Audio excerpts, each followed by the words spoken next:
This message brought to you by the creative artists submitting their work to Qwertee. Check out the Oddworld t-shirts they have available today. Who knows? You might just find something really awesome. But who's gonna rescue me? 'Cause here I am. Face to face with Mavik, the glutton. Hey guys, Saxdude26 here, and welcome back to the Let's Play Oddworld Abes Oddysee Extras. Today we'll be looking at the crucially important mechanic of Abes Quarma. In other words, how his escapees and casualties affects his ending once he quits the bordering. If history's taught me anything, good Quarma is good for the soul. But I've also learned that since we've got an extra 200 Mudokons to save this time as opposed to the original game's 99, it's going to be a bit trickier. Couple that with the fact that New and Tasty has a difficulty select, and it's not necessarily a one-to-one transition from the original game to this. So before we talk about the different endings of the game, I think it's important we actually address what the difficulty select represents for New and Tasty. What sets the different difficulties apart comes down to two main aspects: health and hazards. Health should be pretty obvious because in New and Tasty, Abe actually has a health meter. It's taken directly from Munch's Oddysee and is represented by the ring of birds around his head. In the lower difficulties, this means that Abe can take a lot more hits, but of course in hard mode, it's pretty much going to die to one hit to everything. As for the hazards, the best way to describe that is with a situation like this in the stockyards. You got motion detectors, moving bombs, sligs, ledges, shadowy areas, all these things crammed into a very small space that gets pretty hectic. And as you scale up the difficulty, that becomes even more concentrated with hazards that you need to work around. But what makes the difficulty select really good, and what I personally love, is that the core puzzle in that space doesn't change. What changes is the number of obstacles and how you have to handle them. So for me, playing New and Tasty on normal mode meant I got that really perfect balance of being able to learn the puzzles, work through all the challenges, see how different it was to the original game, but it wasn't made blisteringly hard from the get-go. And honestly, from my blind experience playing this game, normal mode was pretty on par with the original Abes Oddysee. One of the things that I think makes the Oddworld franchise a bit off-putting to new players is the difficulty curve. Thankfully, New and Tasty's easy mode aims to make Abes Oddysee a lot better catered to newer players, rather than just catering to the hardcore veteran. Another thing that changes with difficulty is when you're using grenade machines and rucksacks. You get a lot more from using them than you would in normal mode. And on top of that, the timing of hazards and creatures is a lot more lenient.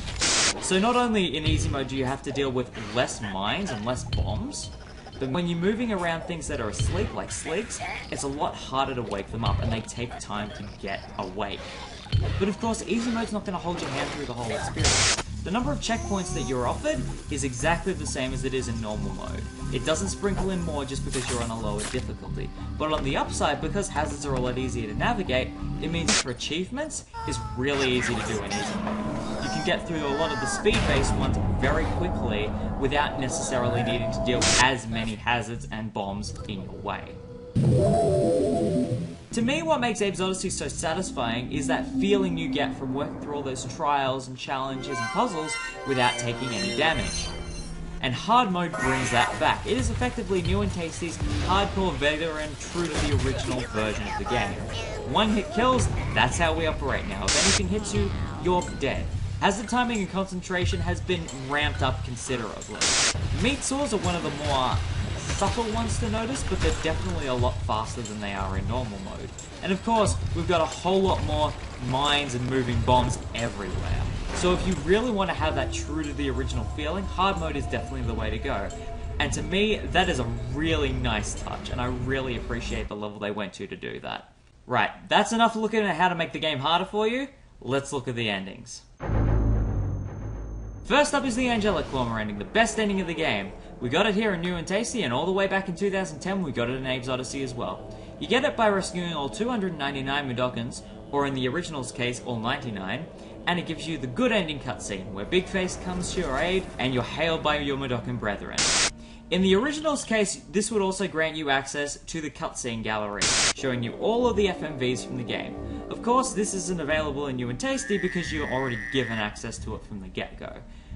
And that's one thing you're going to notice with these endings in New and Tasty, a lot more of the rewards tend to be achievements. Regardless, still, Very rewarding to get that ending. While it isn't all that different to the angelic Quarma ending, the good Quarma ending is one I actually got by accident through the playthrough, when I missed the secret passage in Zorlarg 4. Of course, As with the angelic Quarma ending, you get the good cutscene at the end of the game. You save more than half of the Mudokons, which is 150 in the remake's case, and 50 in the original. Granted, for the original, because you didn't save all of them, it just skips the cutscene gallery and heads straight to the credits. And again, in the case of New and Tasty, the only thing that really changes is just that your Quarma's not quite as satisfying. One thing Oddworld games always manage to do well is make clear the importance of saving your brethren. The bad Quarma ending is what you're going to get if you don't do that.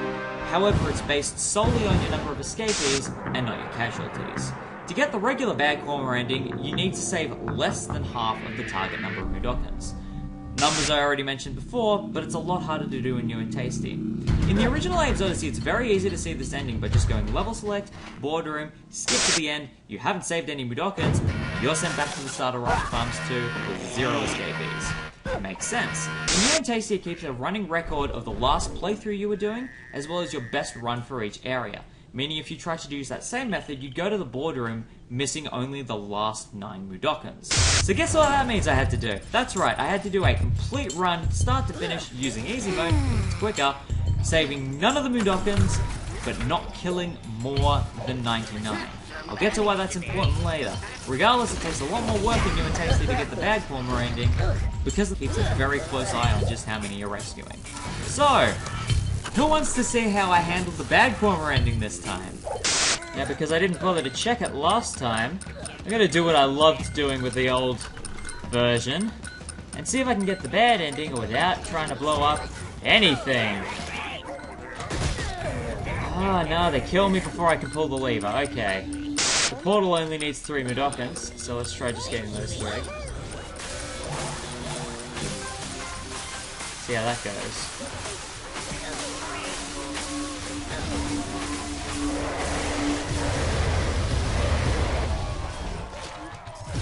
There was a limit to how much I could destroy.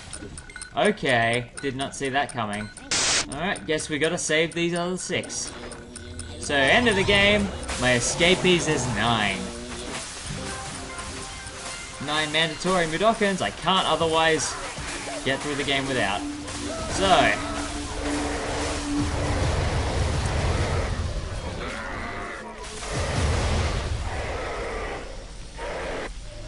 trickle our way to the bad ending.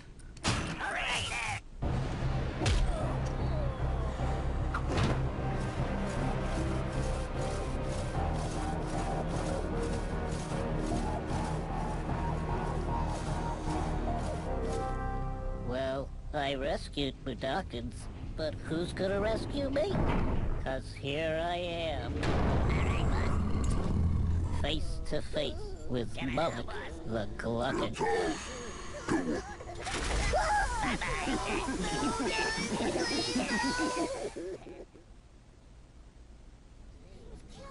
you see him? Yeah, he didn't do much, but Abe, he's one of us.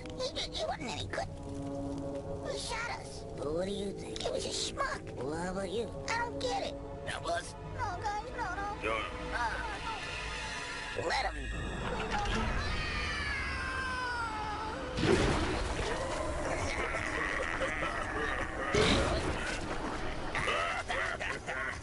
Oh wow. That was captured perfectly. Mudokon Pop! Oh, and then it goes to the credits. So that would be the achievement for getting the bad ending. Lovely. Which means now we've unlocked all the cutscenes in the gallery, which I'm happy for. Alright, so it doesn't actually give you a message, it just goes straight to the credits. I'll be completely honest with you guys.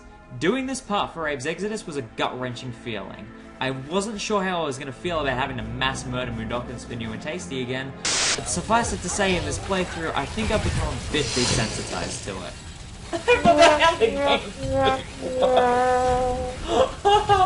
Regardless, the Demonic Quarma ending is the worst ending in the game. You get it solely based on your number of casualties once you complete the boardroom. In the original, you need at least 75, and in the remake, As a nice nod to the original, you need to kill 99. And this is where things drastically change from original to new and tasty. The original game rewarded you for getting the Demonic Quarma ending, with a nice message directly from Moloch, sending you back to Rupture Farms 2, and granting you with infinite grenades. This was a very game-breaking mechanic, and as I showed in my glitch video, the more grenades you drop, the easier it is to completely freeze the game. So it kind of makes sense to me that in New and Tasty, there's no additional reward beyond an achievement for getting the Demonic Quarma ending. I know a lot of people were very disappointed in this, but considering the fact that, unlike the original, you can drop grenades wherever you go just by hitting the R key, I can totally understand why adding in infinite grenades would be game-breaking. And I enjoy having to break the game, but New and Tasty does not suck up for not having it. Granted, it does feel a bit underwhelming that it's only an achievement, but at least it's still there, it's still acknowledged.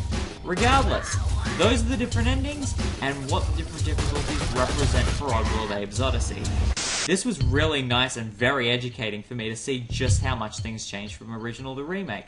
So I hope you guys enjoyed, thanks for watching, and next time we'll be doing hard mode start to finish to get the last achievements I have left over. That and show you a proper run of the Free Fire zone to make up for the glitchy one that I ended up being stuck with in the playthrough. Regardless, I'll see you next time.